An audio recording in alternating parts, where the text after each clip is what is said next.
Hi, it's me your chef Dheeraj. कैसे हैं आप सब। आज का जो हम टॉपिक ले रहे हैं वो है हमारे होटल मैनेजमेंट स्टूडेंट्स के लिए इसेंशियल आइटम्स आप बोल सकते हैं जब वो अपने प्रैक्टिकल करने के लिए जाते हैं। तो आप लोगों को मालूम है ये जो मैंने आप लोगों को अपने, अगर आप लोगों ने वीडियो देखी होगी न्यू ईयर रेजोल्यूशन की, उसमें बोला था कि मैं अपनी दूसरे वाले चैनल पे जो उसमें अपनी कुकिंग वाली वीडियोस डालना स्टार्ट करूँगा। तो it's kind of a vlog और कुकिंग दोनों उसमें होगा। तो उसके लिए पहली वीडियो आप बोल सकते हैं, और साथ साथ इसको मैं अपने मेन चैनल पे भी डालूँगा ताकि बाकी लोगों को पता चले कि वहाँ पे भी चीज़ें स्टार्ट हो गई है। दिल्ली में अभी मौसम बहुत ज़्यादा ठंडा हो चुका है, बहुत ज़्यादा ठंड पड़ी है। आज सुबह बारिश भी हुई है, तो आप देखेंगे कि, और मैं अपनी छत से ही शूट कर रहा हूँ। ये देखिए यहाँ पे, ये छत के ऊपर मैं हूँ। तो चलिए टॉपिक पे वापस आते हैं। Hotel management essential item for practicals. तो जो भी होटल मैनेजमेंट के स्टूडेंट हैं वीडियो को एंड तक देख लेना, और जो भी मैं आपको जो भी आइटम्स बताऊंगा मैं यहाँ पे उसका स्क्रीनशॉट भी डालता रहूँगा ताकि आप उससे कनेक्ट कर पाए मैं किन चीज़ों के बारे में बोल रहा हूँ। सबसे पहले जब भी हम प्रैक्टिकल के लिए जाते हैं तो हमें ज़रूरी होती है हमारी शेफ़ की uniform. If you want to become a chef you should feel proud chef कि you feel proud on chef. आपको शेफ़ बनना है तो आपको शेफ़ वाले जो टर्म है उस पर भी प्राउड फील करना होगा। मैंने भी देखो अभी भी टी शर्ट्स पहनी है, chefs are the best, we are the best. So आप भी बेस्ट ही बनेंगे।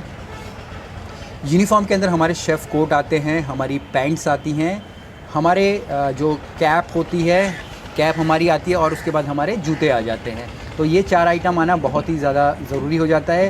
कोट आपको हमेशा ध्यान रखना है कि कोशिश कीजिए कि वाइट कलर का कोट ही आप पहने। मैं आपको यहाँ पे एक टी शर्ट्स भी डाल दूंगा जो सिमिलर एकदम कोट की तरह लगती है। अगर आपको कोट पहनने में दिक्कत होती है तो आप वो टी शर्ट्स वहाँ से मेरे जो नीचे जाके डिस्क्रिप्शन मिल जाएगा, वहाँ से जाके आप वो टी शर्ट ले सकते हैं, परचेज़ कर सकते हैं। इसके बाद जो आपको पैंट्स पहननी है वो ब्लैक या चेक्स दोनों हो सकती हैं। होटल्स में तो वो डिपेंड करता है कि आपकी पोजीशन क्या है।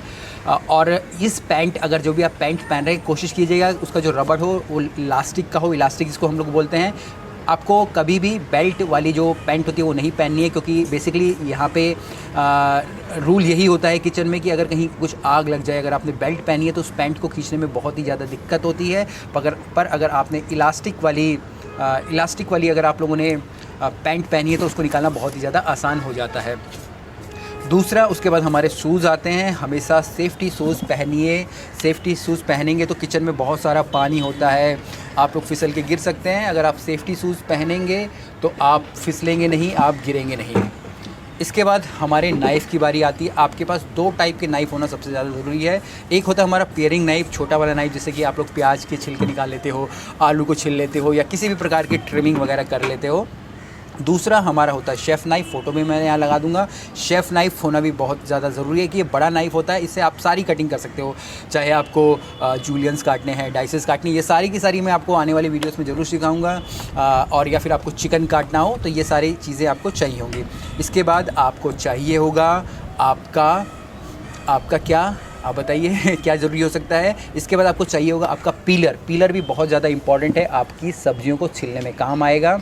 पीलर भी कई टाइप के आ जाते हैं, किसी का हैंडल प्लास्टिक का होता है, किसी का लकड़ी का होता है, इवन कई सारे तो सिर्फ स्टेनलेस स्टील जैसे होते हैं। तो जो भी आप चाहें, जैसे भी आपका बजट हो आप ले सकते हैं। और जैसे कि मैंने यूनिफॉर्म में पहले बताना भूल गया आप लोगों को, एप्रन होना भी वहाँ बहुत ही ज़्यादा ज़रूरी है। तो व्लॉग चल रहा है, ऊपर नीचे चीज़ें होती रहेंगी, कोई वो नहीं है। इसके बाद जो इम्पॉर्टेंट चीज़ आती है वो आती है आपकी डायरी। जी हाँ, डायरी बहुत ज़्यादा इंपॉर्टेंट है। छोटी डायरी रखिए, कुछ भी टिप्स आपको ट्रिक्स मिल रही है सेम टाइम पे उसे आप लोग लिख के जेब में रख लीजिएगा। उसके बाद है आपका जर्नल। आपका जर्नल से मेरा मतलब है कि एक ऐसी रेसिपी की बुकलेट जो कि आपको कॉलेज वाले देते हैं, आप लोग परचेज़ भी कर सकते हो, जिसमें आपके सारे इंग्रेडिएंट्स होंगे, उनकी क्वांटिटीज़ होगी, उनकी प्राइस वगैरह पूरा मेंशन आपको करना होता है। जैसे हम लोग स्कूल में प्रैक्टिकल फाइल्स बनाते थे उस तरीके की फ़ाइल्स होती हैं। तो आप उसको कम्प्लीटली मेंटेन करिए ताकि आप लोगों को कॉस्टिंग वगैरह निकालना भी वहाँ पे आए। इसके बाद अगर आप चाहें तो अपने पास एक विस्क रख सकते हैं। विस्क होना बहुत ज़्यादा ज़रूरी है।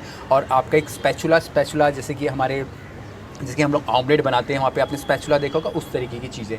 तो ये सारी चीज़ें बहुत ही ज़्यादा इसेंशियल हैं अगर आप प्रैक्टिकल करने जा रहे हैं। और इनसे सबसे ज़्यादा एक चीज़ इंपॉर्टेंट और है, वो है आपका मोबाइल। जब भी आप ये सारी चीज़ें प्रैक्टिकल्स कर रहे हैं तो प्लीज़ इनकी रिकॉर्डिंग ज़रूर कीजिएगा। रिकॉर्डिंग करना बहुत ही ज़्यादा ज़रूरी है, क्योंकि आप जो भी चीज़ें करते हैं अगर आप उनको रिकॉर्ड करके रखते हैं तो एक तरीके से आपकी मेमोरीज़ बन जाती हैं, और मेमोरीज़ जब बन जाती है तो आप उन्हें कहीं पे भी अपलोड कर सकते हैं। तो यही सारे इसेंशियल आइटम हैं। इसके अलावा कई सारी चीज़ें हो सकती हैं, आपके चॉपिंग बोर्ड हो गए, पैन हो गए, पर वो एक्चुअली में आपको किचन इक्विपमेंट के अंदर वो चीज़ें आती है और आपको ईज़िली मिल जाती है। तो यही सारी चीज़ें आप रखिएगा और आप लोग अपने प्रैक्टिकल कर सकते हैं। और इसमें एक आप डस्टर भी ऐड कर लीजिएगा, वो मैं भूल गया पहले बताना, डस्टर भी आप ज़रूर ऐड कर लीजिएगा। और ये सारे आइटम जैसे जैसे हमारी वीडियोज़ आगे बढ़ेंगी, मैं आप लोगों को कुकिंग के बारे में, पूरा कटिंग के बारे में सिखाऊंगा। तो ये सारी चीज़ें आपको अपने पास रखनी होगी, ताकि आप अगर कॉलेज में प्रैक्टिकल नहीं कर पा रहे हो तो घर में ये सारी चीज़ें कर पाओगे। बाकी बताना ये मेरा स्टाइल जो व्लॉगिंग प्लस कुकिंग वाला जो मैसेज आपको पास ऑन करने का कैसा लग रहा है, ताकि मैं भी इसको फिर कंटिन्यू करूँगा। चलिए, और कुछ भी हो क्वेश्चन कमेंट नीचे लिख के ज़रूर बता दिएगा। फिर मिलेंगे एक नई वीडियो में, तब तक के लिए जय हिंद।